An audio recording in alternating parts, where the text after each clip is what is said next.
Hello students, how are you? I hope you all are fine and doing your studies properly. So welcome into the class 9th and I am your maths teacher. In previous video we discussed about our exercise 2.3 and we discussed at the question number 5.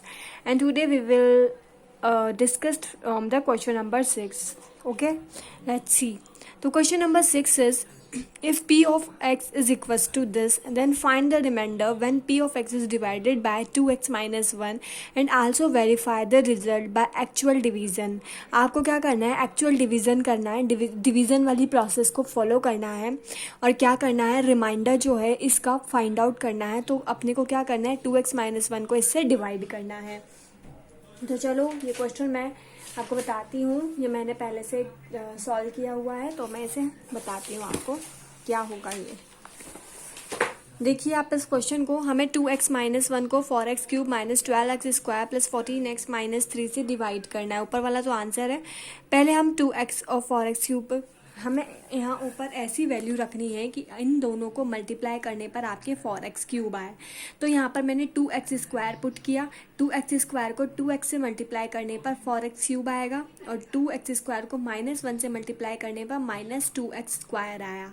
ठीक है, ये तो cancel हो गया और sign change कर देंगे क्योंकि सब्ट्रैक्ट कर रहे हैं तो सब्ट्रैक्ट करने में तो साइन चेंज होता ही है.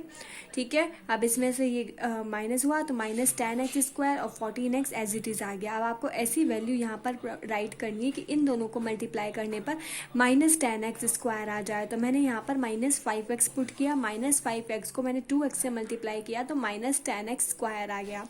ठीक है, अब माइनस 5x को माइनस 1 से मल्टीप्लाई किया तो प्लस 5x आया. अब इसको सब्ट्रैक्ट करेंगे. सब्ट्रैक्ट करने के लिए क्या करते हैं, नीचे वाले इक्वेशन के साइन चेंज करते हैं. ये माइनस था तो ये प्लस हो गया, ये प्लस था तो ये माइनस में कन्वर्ट हो गया. ये तो हो गया कैंसिल हो गया ये तो. अब 14x में से 5x माइनस हुए तो 9x माइनस 3 वाला एज इट इज़. अब आपको यहाँ पर ऐसी वैल्यू पुट करनी है कि इन दोनों को मल्टीप्लाई करने पर 9 आ जाए. तो मैंने यहाँ पे प्लस 9/2 लिखा. जब प्लस 9/2 को 2/x से मल्टीप्लाई करेंगे तो 9x आएगा. करके देख लो, वही आएगा. फिर 9/2 को माइनस 1 से मल्टीप्लाई किया तो माइनस 9/2 आया. अब अपने को सब्ट्रैक्ट करना होता है तो सब्ट्रैक्ट करने के लिए साइन चेंज करने पड़ते हैं. तो नीचे वाली इक्वेशन के साइन चेंज, ये प्लस था तो ये माइनस, ये माइनस था तो ये प्लस आपके हो गया. ये तो आपका कैंसिल हो गया क्योंकि एक प्लस में है एक माइनस में है. और ये क्या है, 3 माइनस का 3 प्लस का 9/2. ठीक है, एलसीएम लेके सॉल्व किया तो आपके जो आंसर आया वो प्लस 3/2. तो डिवीज़न प्रोसेस से आपने इसको सॉल्व किया और आपके जो रिमाइंडर आया वो क्या आया, प्लस 3/2. तो एक क्वेश्चन आपके ऐसे ही होने वाला है. अब हम नेक्स्ट देखते हैं. ठीक है, क्वेश्चन नंबर 7 में क्या है, when x cube minus ax square plus 11x minus 6 is divided by x minus 4, और remainder is 6, then find out the value of a. इसमें क्या है, आपको रिमाइंडर भी दिया हुआ है लेकिन आपको फाइंड क्या करना है, इस a की वैल्यू फाइंड करनी है. तो ठीक है, तो इस क्वेश्चन को आप कैसे सॉल्व करेंगे वो हम देखते हैं. ये देखो, ये क्वेश्चन मैंने यहाँ पर सॉल्व किया हुआ है. यहाँ पर हमारा डिविडेंड क्या है, x माइनस 4 है. x माइनस 4 को हम क्या करते हैं, हम जो सेकंड मेथड हम ऐसे ही तो सॉल्व करते हैं. सेकंड मेथड में क्या करते हैं, हमारा जो भी डिविडेंड होता है उसको 0 के इक्वल पुट कर देते हैं. तो x माइनस 4 को अपन ने 0 के इक्वल पुट कर दिया और x इज इक्वल्स टू 4 आ गया. इस 4 को इधर लेके गए तो अब आपको p ऑफ x क्या दिया हुआ है, x cube minus ax square plus 11x minus 6, और आपकी रिमाइंडर की वैल्यू कितनी दी हुई है, 6. तो जो भी रिमाइंडर की वैल्यू है आपको इसको इक्वल में लिख देना है. अब आपको pf4 x4 है तो pf4 फाइंड करना है. तो सब जगह x की जगह मैंने 4 की वैल्यू पुट कर दी और रिमाइंडर यानी 6 के इक्वल रख दिया. 4 की पावर 3 64, ये 16. तो पूरा सॉल्व करके यहाँ से इधर 6 आ गया. ठीक है, बाकी माइनस 16 है यहीं रहने दिया. बाकी वैल्यूज़ ये इधर की साइड मैंने भेज दी और a की वैल्यू यहाँ से हमारे आ गई. ठीक है, बहुत इजी था. बस इसमें आपको जैसे हम सॉल्व करते हैं वैसे ही करना है, लेकिन इसमें आपको रिमाइंडर की वैल्यू दी हुई है तो रिमाइंडर की वैल्यू को इक्वल टू में लिख देना है और इक्वेशन से सॉल्व करके आपको आपकी वैल्यू फाइंड आउट कर लेनी है. ठीक है, वैसे हमारा क्वेश्चन नंबर 8 है, वो भी कुछ ऐसा ही है. ठीक है, देखो क्वेश्चन नंबर 8, इसमें आपको क्या दिया हुआ है, आपको ये इक्वेशन दी है. ठीक है, इसको किससे डिवाइड करना है, 2x प्लस 5 से, और रिमाइंडर किसके इक्वल है, 0 के इक्वल है. ये भी बिल्कुल 7 के जैसा है. ठीक है, इसमें जो 2x प्लस, चलो बिल्कुल 7 जैसा 7 है ना, बिल्कुल सेम वैसा ही है. ठीक है, इसमें हम क्या करेंगे, वही करेंगे। 2x + 5 को 0 के इक्वल किया तो 2x = -5 और x = -5/2। अब आपको क्या फाइंड करना है, p - 5/2। इसको किसके इक्वल पुट करना है, 0 के इक्वल, क्योंकि रिमाइंडर कितना दिया है, 0 दिया है। तो हम इक्वेशन को किसके इक्वल पुट करेंगे, 0 के। वहाँ पर रिमाइंडर 7 वाले क्वेश्चन में 6 था, तो वहाँ पर हमने उसे 6 के इक्वल पुट किया था, लेकिन यहाँ पर हम इसे 0 के इक्वल पुट कर देंगे। ठीक है, अब हमने कर दिया। अब जो इक्वेशन है हमारी, देखो क्या है इक्वेशन, अपनी नोटबुक में देखो, 4x3, तो 4 एज इट इज, x³ की जगह -5/2 का क्यूब, उसके बाद प्लस 18x², तो 18 ऐसा, x² की जगह -5/2 का स्क्वायर, फिर है plus 14 as it is, x की जगह -5/2 प्लस k = 0। इसको मैंने क्यूब करके आ गया, स्क्वायर की वैल्यू लिख दी और ये मल्टीप्लाई करने पर -35 k = 0। k को हम इधर लेके गए तो ये -k हो गया और एलसीएम ले लिया, 2 आया और सॉल्व करने पर पूरी वैल्यू सॉल्व की हमने। रिएक्शन है, आप सबको सॉल्व करने आती हैं ये इक्वेशंस। k की वैल्यू हमारे पास -15 आ गई। ठीक है, तो ये भी बिल्कुल वैसा ही क्वेश्चन था, मैंने इसको पूरा सॉल्व करके आपको दिखा दिया है। बाकी अब आप सब कर सकते हैं इसे। ठीक है, अब हम हमारा क्वेश्चन नंबर 9 देखते हैं कि क्वेश्चन नंबर 9 थोड़ा ट्रिकी है, इतना भी नहीं है पर हाँ है। 9th वाला क्या है, इफ़ द पॉलिनोमियल्स दिया हुआ है and z1 leave the same remainder. आपको 2 इक्वेशंस दिए हैं, 2 पॉलिनोमियल्स दिए हैं, तो ये और एक ये। जब आप इनका क्या अपने को, जब आप इनको z-3 से डिवाइड करते हैं, इन दोनों पॉलिनोमियल्स को आप जब z-3 से डिवाइड करते हैं तो आपको सेम रिमाइंडर मिलता है, यानी कि दोनों का रिमाइंडर आपको सेम मिलता है। तो आपको a की वैल्यू फाइंड करनी है यहाँ पर। तो इस क्वेश्चन को कैसे करेंगे, 2 पॉलिनोमियल्स दिए हैं, दोनों को किससे डिवाइड किया जा रहा है, z-3 से, और रिमाइंडर सेम आ रहा है। ठीक है, ये बात समझ आ गई कि इसमें क्या क्या बोला है इस क्वेश्चन में। अब देखो, इसमें आपको डिवाइड किससे करना है, z-3 से डिवाइड करना है, z-3 से ही तो करना है डिवाइड। तो जो भी हमारा डिविडेंड होता है उसको हम किसके इक्वल पुट करते हैं, 0 के इक्वल। तो मैंने z-3 को पुट कर दिया 0 के इक्वल, तो z = क्या हो गया, 3। ठीक है, अब हम हमारा फर्स्ट पॉलिनोमियल सॉल्व करेंगे। First polynomial p of z कितना है, az³ + 4z² 3z - 4, और रिमाइंडर के इक्वल पुट कर दिया। ठीक है, जितना भी रिमाइंडर है, अभी अपने को पता नहीं है, रिमाइंडर है। ठीक है, तो p ऑफ 3 अपन ने पहले निकाला 3, तो a³ ये, और हमारे ये पूरा सॉल्व करने के बाद इक्वेशन आ गई और इस इक्वेशन को हमने 1 के इक्वल कर दिया। अब हम वापस से दूसरी वाली इक्वेशन p ऑफ z हमारी क्या थी है, z³ - 4z + a, ये भी रिमाइंडर के इक्वल होगी। p ऑफ 3, क्योंकि z = 3 है तो सब जगह z की वैल्यू पुट करके 15 + a = रिमाइंडर आपने वैल्यू निकाल ली। अब according to the question both have same remainder. Question में दिया हुआ है कि ये वाला पॉलिनोमियल और ये वाला पॉलिनोमियल जो है उसको z-3 से डिवाइड करने पर आपको सेम रिमाइंडर मिलता है। यहाँ भी सेम रिमाइंडर है, यहाँ भी सेम रिमाइंडर है, तो हम दोनों को according to the question equal कर सकते हैं।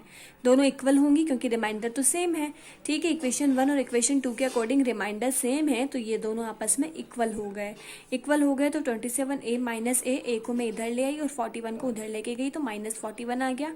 26a - 26 और a की वैल्यू आपके -1 आ गई, क्योंकि 26 इधर गया तो डिवाइड में गया, डिवाइड करने पर -1 आपके आंसर आ गया। तो ये हमारा क्वेश्चन नंबर 9 भी सॉल्व हो गया। ठीक है, क्वेश्चन नंबर 10 भी थोड़ा थोड़ा इसके जैसा है, पूरा नहीं। ठीक है, आपको समझ आ गया होगा इसमें क्या किया, क्योंकि बोल रहा है ना क्वेश्चन में कि दोनों के रिमाइंडर सेम है, तो हमने पहले दोनों की वैल्यूज निकाल कर दोनों को इक्वल कर दिया। ठीक है, आ गई बात समझ में।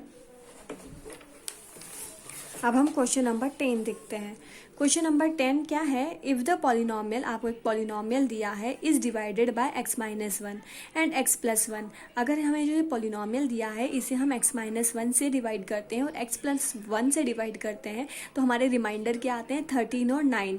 x - 1 से डिवाइड करने पर तो रिमाइंडर आता है 13 और x + 1 से डिवाइड करने पर रिमाइंडर आता है 9, क्योंकि यहाँ क्या लिखा हुआ है, रेस्पेक्टिवली। ठीक है, अब find the value of a and b। अब आपको a और b की वैल्यू फाइंड करनी है एंड ठीक है, किस किस की वैल्यू फाइंड करनी है, a और b की, ये a और इस b की। और इसके अलावा आपको क्या फाइंड करना है, find the remainder when p of x is divided by x - 2। और आपको रिमाइंडर और एक और रिमाइंडर फाइंड करना है जब आप x - 2 से इसको डिवाइड करें। पहले तो इन दोनों का डिवाइड करने पर आपको ये दिए हुए हैं, तो आपको a और b फाइंड करना है। उसके बाद आपको x - 2 से डिवाइड करने पर क्या रिमाइंडर आएगा ये भी फाइंड करना है। ठीक है, आ गई। तो देखो ये क्वेश्चन हम करते हैं। सबसे पहले तो p ऑफ x आपको क्या दिया है क्वेश्चन में वो देखो, x4 minus 3x³ plus x² plus ax plus b आपको दिया है। पहले हम उस किससे डिवाइड कर रहा है वो x माइनस 1 से, तो जिससे भी डिवाइड कर रहे होते हैं उसकी वैल्यू को किसके इक्वल पुट कर देते हैं, 0 के। तो x माइनस 1 को मैंने 0 के इक्वल पुट कर दिया और x इज इक्वल टू आपका 1 हो गया। अब अपन p ऑफ 1 निकालेंगे, तो जहाँ पर भी x है वहाँ पर 1 पुट कर देंगे, ठीक है। 1 की पावर 4 माइनस 3 1 की power cube 1 square a1 into B is equal to 13 के इक्वल क्यों किया, क्योंकि क्वेश्चन में दिया हुआ है कि x माइनस 1 से रिमाइंडर क्या मिलता है 13, और 13 को जो भी रिमाइंडर होता है उसे इक्वेशन के इक्वल रख देते हैं, तो रिमाइंडर 13 है तो इक्वल कर दिया। अब यहाँ से a plus B is equal to 11 हमारे आ गया, ठीक है। सॉल्व करने पर a plus B is equal to 11 आ गया। अब ये हमने x माइनस 1 के लिए निकाला था। दूसरा क्या है, जब हम x प्लस 1 से डिवाइड करते हैं, ठीक है। x प्लस 1 के अपन ने किसके इक्वल किया, 0 के, तो x की वैल्यू आ गई -1। यहाँ पर अब हम p ऑफ -1 निकालेंगे। अच्छा मेरी बात सुनो, जहाँ पर भी x है वहाँ पर -1 लिख दिया, -1 की पावर 4 3 इंटू -1 की पावर 3 x² यानी -1 की स्क्वायर, सब जगह -1 की वैल्यू पुट कर दी और रिमाइंडर किसके इक्वल हुआ 9 के, क्योंकि क्वेश्चन में क्या दिया हुआ है कि जब भी आप x प्लस 1 से डिवाइड करते हैं पॉलिनोमियल इक्वेशन को तो रिमाइंडर क्या आता है, 9 आता है। पुट कर दिया हमने इक्वेशंस को, क्वेश्चंस को सॉल्व किया। -1 की पावर 4 है तो -1 को 4 बार मल्टीप्लाई करने पर 1 आया। -1 की पावर 3 है तो -1 की पावर 3 को मल्टीप्लाई करने पर आएगा -1, और ये -1 -3 से मल्टीप्लाई होगा तो हो जाएगा +3। वैसे ये +1, तो ये इक्वेशन सॉल्व करने पर आपके जो इक्वेशन नंबर 2 आई -a plus b is equal to 4 आ गई। ये तो आप खुद से सॉल्व कर सकते हैं, ठीक है। अब आप क्या करो, इक्वेशन 1 और इक्वेशन 2 को ऐड करो on adding equation 1 and equation 2, ठीक है। बेटा वो थोड़ा गलत हो गया था, यहाँ पर है ना, वहाँ पे हमारा 11 आ रहा था ना, ये 14 आएगा, ठीक है। मैंने वो थोड़ा गलत सॉल्व कर दिया था। ये a प्लस बी आपके इक्वेशन 1 14 है और ये इक्वेशन 2 आपके 4 आ गई, ठीक है। 2 इक्वेशंस आपको मिल गई हैं, ठीक है। ये 2 इक्वेशंस आपको मिल गई हैं। अब क्या करो, a और 1 और प्लस इक्वेशन 1 और इक्वेशन 2 को ऐड कर दिया, तो मैंने इनको ऐड किया। ऐड करने पर a plus B is equal to 14 equation 1 और equation 2 minus a plus B is equal to 14 equation 2 add किया, तो ये तो कैंसिल हो गया आपके। 2b इज इक्वल टू 18, तो b इज इक्वल टू 18, 2 इधर गया तो बाय 2 इज इक्वल टू 9 आपके यहाँ पर आंसर आ गया b का। अब आपको a की वैल्यू भी फाइंड करनी है। आपको तो क्वेश्चन में a और b दोनों निकालना है ना। b की आ गई, a कैसे निकालेंगे, अगर हम इस b की वैल्यू को इक्वेशन a में पुट कर दें तो put the value of b in equation 1। मैंने b की वैल्यू को इक्वेशन 1 में पुट किया। इक्वेशन 1 क्या थी, a plus B is equal to 14 आपकी इक्वेशन 1 थी। a as it is, b की जगह मैंने 9 पुट कर दिया और 14 इज इक्वल टू a आपको फाइंड करना है। a यहीं रह गया, 14 9 उधर गया तो -9 5, तो यानी आपके a की वैल्यू आ गई 5 और b की वैल्यू आ गई 9। ये आपका आंसर आ गया। लेकिन अभी आपको थर्ड आंसर और निकालना है। थर्ड वाला आंसर आपका क्या था, अब आपका नेक्स्ट क्या पूछ रहा था, जब आप इस जो हमारी इक्वेशन थी, ये कहाँ थी, ये हमारी इक्वेशन थी, इसको x माइनस 2 से डिवाइड करेंगे तो आपका आंसर क्या आएगा। तो जिससे भी डिवाइड करना होता है उसे आप किसके इक्वल रख देते हैं, 0 के। तो यहाँ पर x माइनस 2 को हमने 0 के इक्वल रख दिया, ठीक है। तो इक्वल कर दिया और x की वैल्यू +2 हमारे आ गई। अब इस जो +2 वैल्यू है इसको हम इस इक्वेशन में रखेंगे। इसके अलावा हमारे पास a और b की वैल्यू भी आ गई है। a और b की वैल्यू को भी हम इस इक्वेशन में प्रेजेंट a और b की जगह पर पुट कर देंगे। तो पहले तो p ऑफ 2 है तो x की जगह हम 2 पुट करेंगे। 2 की पावर 4 माइनस 3 इंटू 2 की पावर 3 प्लस 2 की पावर 2, क्योंकि यहाँ पर x स्क्वायर है, plus a into 2 plus b। ये सब आ गया, इनका क्रॉस करने पर 2a प्लस b। अब a की वैल्यू 5 है तो यहाँ 2 a की जगह 5 लिख दिया, 2 इंटू 5 और b की जगह 9 पुट कर दिया। इस इक्वेशन को सॉल्व किया हमने। सॉल्व करने पर हमारे जो आंसर आया वो आया 39 माइनस 24 इज इक्वल टू 15। तो डिवाइड करने पर हमारे 15 आंसर आ गया और ये क्वेश्चन हमने सॉल्व कर लिया, ठीक है। अब हम क्वेश्चन नंबर 11 देखते हैं, ठीक है। क्वेश्चन नंबर 11 देखते हैं। तो एक पॉलिनोमियल दिया है, ये जब इसको x प्लस 3 से डिवाइड करते हैं तो अपने जो रिमाइंडर मिलता है वो डबल होता है जब हम इस वाली इक्वेशन के x माइनस 3 से डिवाइड करते हैं। तो x माइनस 3 से इस इक्वेशन को डिवाइड करने पर जो पॉलिनोमियल मिलता है उसके कंपैरिजन में इस वाली इक्वेशन को x प्लस 3 से डिवाइड करने वाले रिमाइंडर से डबल होता है, ठीक है। आ गई बात समझ में? तो अब आपको क्या करना है, इस के की वैल्यू फाइंड करनी है। तो वो हम कैसे करेंगे उसको हम करते हैं। मैंने वो सॉल्व किया हुआ है, मैं आपको उसका सोल्यूशन बता देती हूँ। ये रहा वो क्वेश्चन का आंसर। पहले हम पी ऑफ एक्स, हमारी फर्स्ट इक्वेशन दी है 3x³ प्लस के एक्स स्क्वायर माइनस 10। इसको डिवाइड किससे करना है, x प्लस 3 से। तो जिससे भी डिवाइड करना होता है उसे 0 के इक्वल रखते हैं। तो x प्लस 3 को 0 के इक्वल लिखा, तो x इज इक्वल टू -3 हमारे पास आ गया।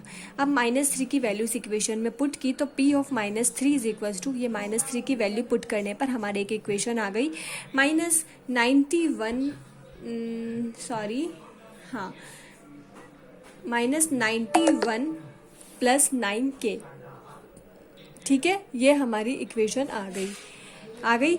अब इस सेकंड में क्या किया, q ऑफ x आपको ये दिया हुआ है और x -3 से डिवाइड करना है। तो x -3 को 0 के इक्वल पुट किया, तो x इज इक्वल टू +3 आपके आ गया। 3 की पावर 4, अब ये +3 आपने इक्वेशन में रख दिया और आपकी इक्वेशन आ गई -32 प्लस 3k, पूरा सॉल्व करने के बाद। अब इन दोनों इक्वेशन को मैंने इक्वल कर दिया। आपको क्वेश्चन में क्या दिया हुआ है कि जो फर्स्ट वाला रिमाइंडर होता है वो सेकंड वाले रिमाइंडर से डबल होता है। फर्स्ट वाला रिमाइंडर सेकंड वाले रिमाइंडर से डबल है। ठीक है, यानी कि ये वाला डबल है इसके वाले रिमाइंडर से। ठीक है, तो जब आप दोनों को इक्वल कर रहे हो, ये तो पहले से ही डबल है। ये इक्वल तब होंगे ना जब इसको डबल करके लिखेंगे।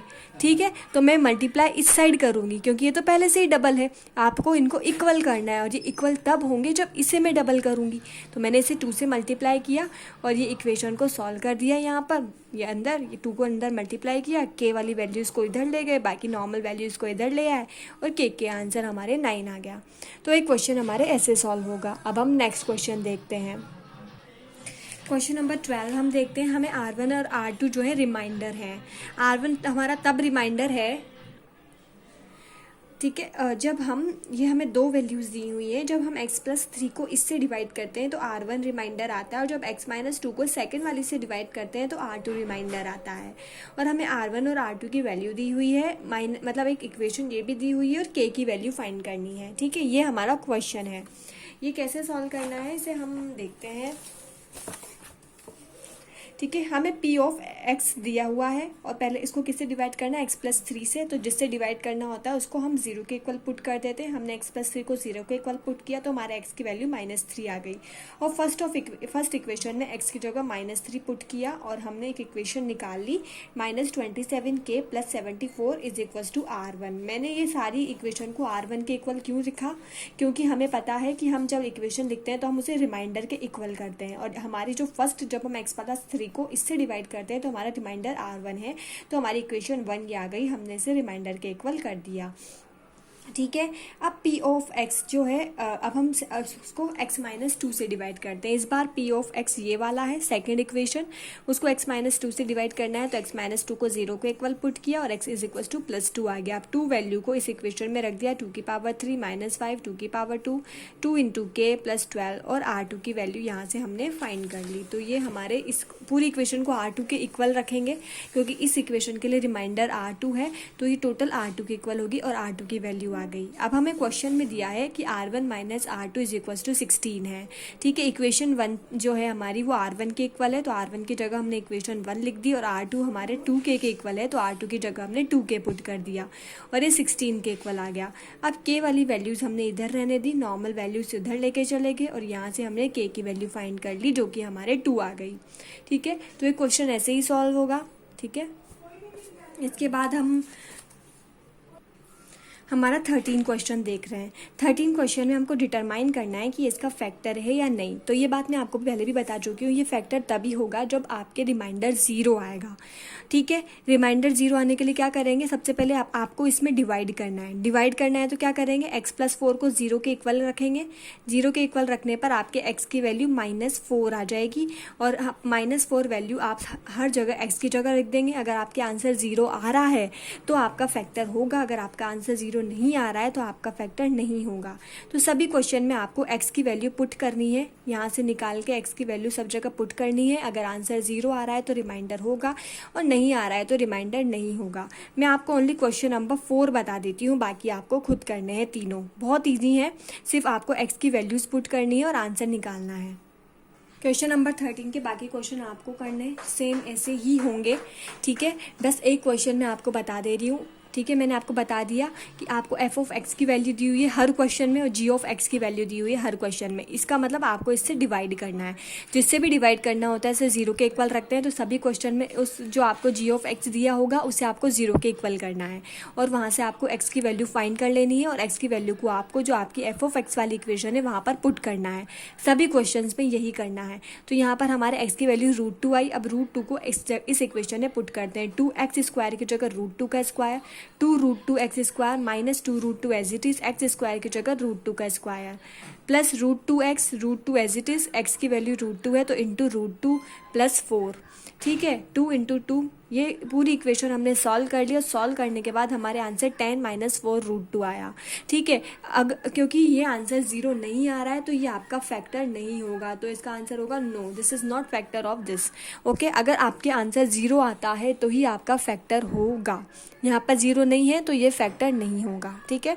तो आज हम यहीं तक करते हैं, इसके बाद का हम नेक्स्ट क्लास में स्टडी करेंगे, ठीक है। So thank you everyone, stay home, stay safe and bye bye.